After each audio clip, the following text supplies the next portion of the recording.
Hi, it's Dr. Natalie, and today I wanted to make a video about some dietary strategies that you can implement if you are finding yourself struggling with anxiety.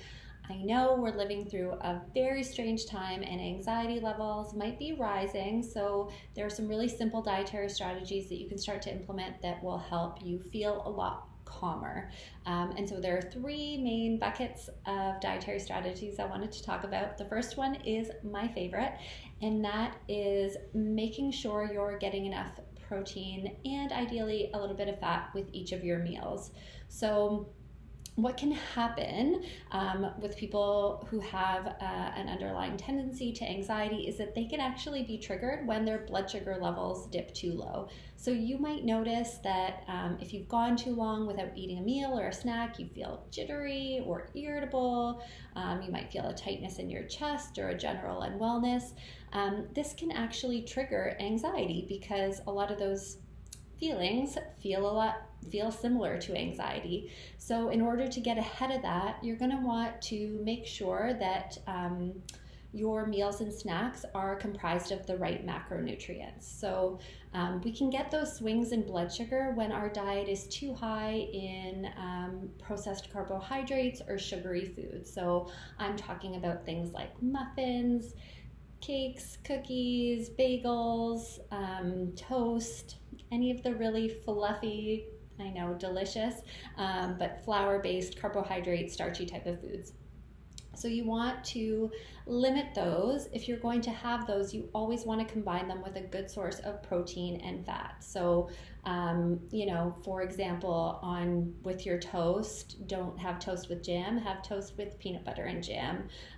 If you're going to have a piece of fruit, I always recommend to my anxiety patients to have, nuts, nut butter, turkey slices, something with the fruit. Even though, with fruit, we're getting good starches, we're getting good carbohydrates, we are getting a little bit of fiber most of the time. It is a sugary food, so you just want to make sure you're getting ahead of those potential swings and keeping blood sugar levels stable. Fasting is another great strategy, but I'm not going to talk about that today. So for now, want to make sure that your meals are well-rounded, even better instead of, like a muffin and a coffee for breakfast. If that's what you're having and you have anxiety, definitely stop that now. That's like the worst meal you could start your day with.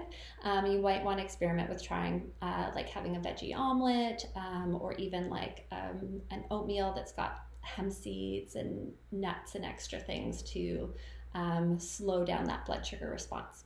Okay, so first one, making sure you're having protein and a little bit of fat with each of your meals and snacks. The second is making sure you're getting some key nutrients in your diet. So I think about magnesium, and there's also, I think it was a rat study that showed that zinc might be helpful too for mood. Zinc is also really important for our immune system. So for magnesium, you want to target green leafy vegetables, nuts and seeds, avocado, dark chocolate. For zinc, you're looking at animal products, so like meat, also shellfish and legumes, good sources of zinc. So you want to make sure essentially you're having a whole foods diet that's varied and that encompasses those micronutrients.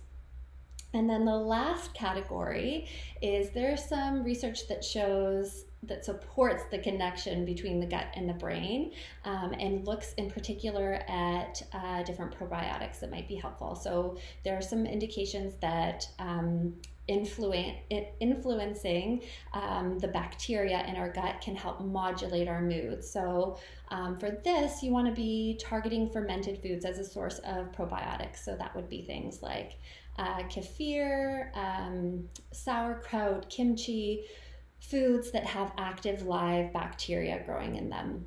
So yogurt is another source, but we don't really see a good amount of probiotics typically in yogurt. So you're not getting the same number of live bacteria in some of those other sources I mentioned.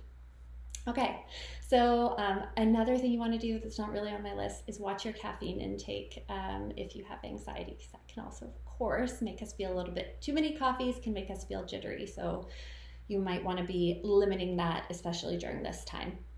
But to review, protein and a little bit of fat. foods that are high in magnesium and zinc, and fermented foods. Okay, thanks so much for listening. If you are struggling with anxiety and you want more help, feel free to book an appointment with me or ask me a question in the comments. I'm happy to hear them. Videos are new to me, but I'm having a really fun time making them. So please let me know what you thought. If you have a comment, I'm happy to hear it.